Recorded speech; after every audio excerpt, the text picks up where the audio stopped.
Pernah bikin band Deadly Ground tahun 94-95 lah ya. Terus saya sebagai vokal gitulah di Deadly Ground ya. Saya Otong Koil dari band Koil, band yang cukup tua usianya, berapa ya? Mungkin bandnya udah lebih dari 25 tahun. Backfit, band alternatif rock yang ya sudah lama sih, umurnya udah 25 tahunan. Halo, saya Trisno, basisnya Pas. Tas nama Bapak, oh iya masuk, oke terusin. Tas nama Putra, oke terusin aja. Tas nama Bapak dan Putra dan Roh Kudus. Terusin, belakangnya apa? Ntar cari lagi.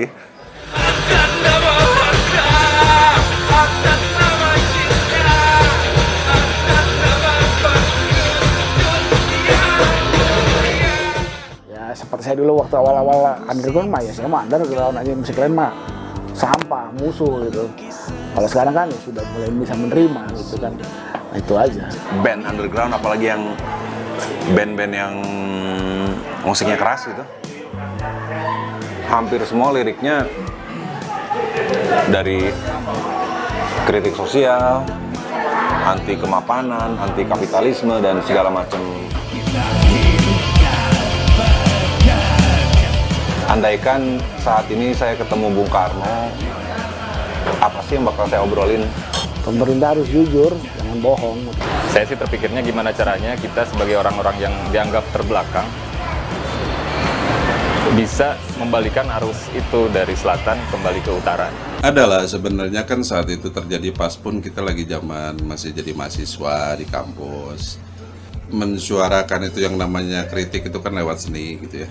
Kang, saya bikin skripsi tentang ini. Oh, oke, keren. Bagus kan nilainya? Saya dapat A. Oh, yaudah.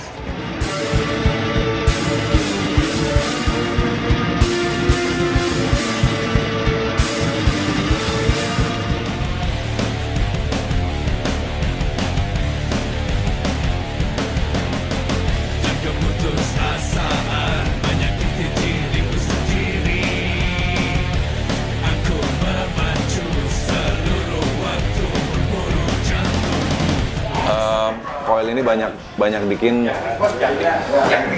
musik di luar genre rock lah katakan. Kalau lirik itu sejujurnya saya bikinnya ngasal gitu. Jadi saya bikin lirik lebih ke kata-kata yang masuk, apapun kata-katanya yang bisa masuk ke lagu tersebut, terus saya perkirakan akan mungkin menjadi hits lah gitu. Maksudnya menjadi hits ini bukan hits jadi lagu nomor 1 yang paling laku atau enggak, cuman kata-kata yang ya, saya pikir lucu aja lah gitu.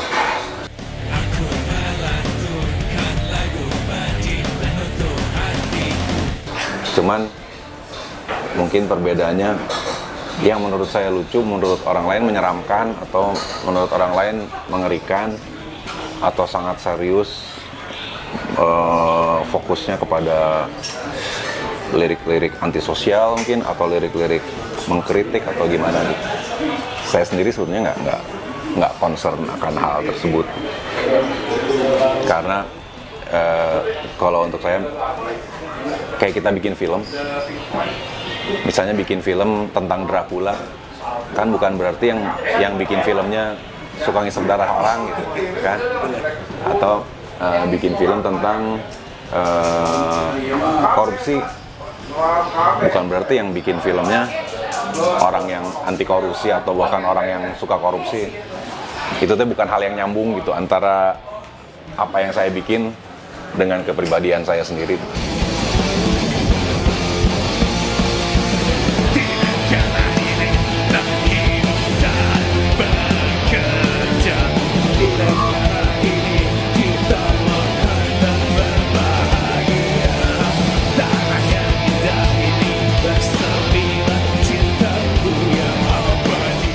Saat bikinnya itu karena saat itu saya lihat di YouTube wawancaranya Bung Karno, terus lirik itu sebetulnya berandai-andai aja. Andaikan saat ini saya ketemu Bung Karno, apa sih yang bakal saya obrolin dengan dia, apa sih gitu.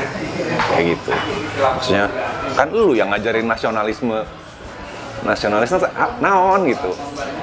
Saya juga nggak punya jawaban untuk itu. Saya nggak membuat kesimpulan juga, tapi kayaknya kalau berandai-andai ngobrol dengan Bapak Soekarno mungkin menjadi begitu gitu. Jadi di lirik itu sebetulnya kayak ada dialog. Part ini yang ngomongnya si yang nanya, maksudnya saya yang nanya gitu. Part ini yang mungkin jawaban Bung Karno begini ya mungkin gitu.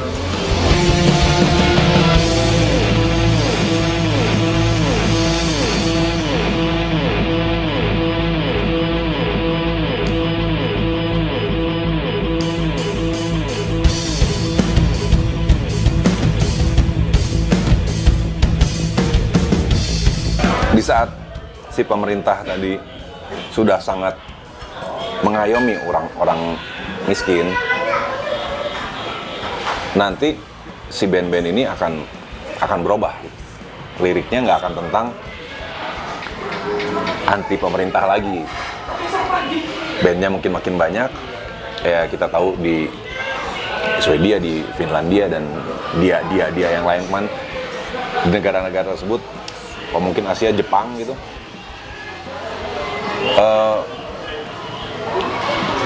Band punk, band metal ini mungkin membahasnya tentang setan, tentang anti agama, hal-hal yang udah bukan memprotes pemerintah lagi. Karena masih banyak tema lain yang bisa digali oleh seniman-seniman musik yang keras ini gitu.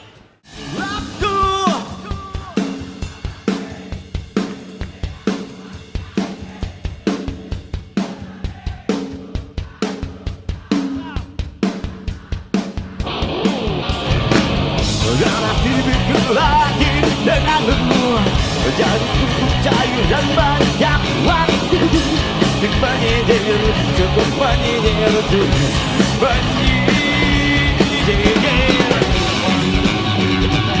Mungkin di lagu Impresi, di lagu Hai Negeri itu sama kok. Saat itu mungkin yang namanya, dimanapun mungkin yang namanya pemerintahan sih ada yang adil atau tidaknya itu relatif ya. Cuman kita mungkin sebagai mahasiswa saat itu mensuarakannya ya itu lewat karya. Ada beberapa yang namanya fenomena mungkin ketidakadilan terjadi kan. Kita ekspresikan sebagai band kampus lewat lagu, dan awalnya pun semuanya banyakkan lirik sih, pasti semua berbicara soal sosial sih. Minim cinta, tidak ada the power of love gitu.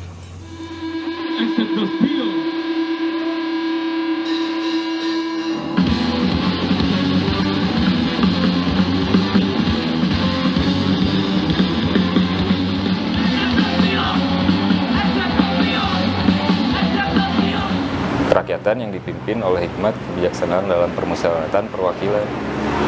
Perasaan sudah diwakilkan semua sama DPR.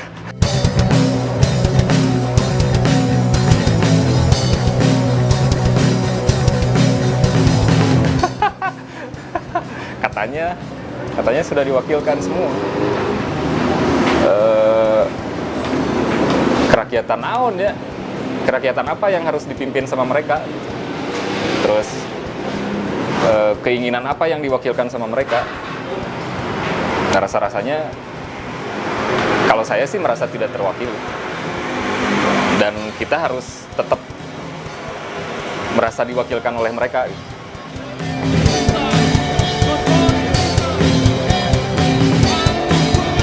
Kalau pendidikan acuannya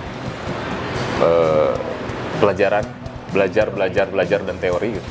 Nah, kalau di jalanan itu praktik. Teori bisa jadi bagus kalau prakteknya bagus. Tapi praktek bisa jadi bagus kalau didukung dengan teori yang bagus. Mungkin bisa saling mendukung, tapi untuk mengaplikasikan itu dengan baik ya harus banyak berdialog, banyak ya masing-masing bisa saling menarik pelajaran.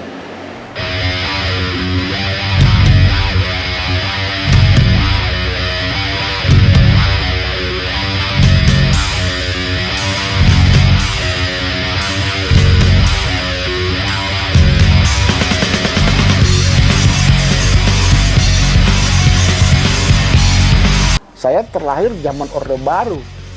Dari SD, SMP, SMA, saya belajar PMP kan, seperti terdoktrin gitu, berarti pendidikan moral Pancasila. Otomatis ya Pancasila ya hafal gitu, keadilan sosial ya. Kadang-kadang kita juga tidak adil kan sama orang lain atau sekitar kita gitu. Kita bilang keadilan sosial yang kayak apa gitu ya. Karena kadang-kadang kan manusia kan egois juga kan. Tapi ya tetap aja ya Pancasila gitu ya. Karena sudah terdoktrin dari zaman Orde Baru.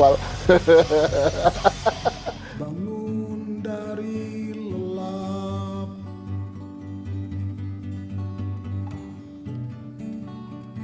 sadar mengerjap.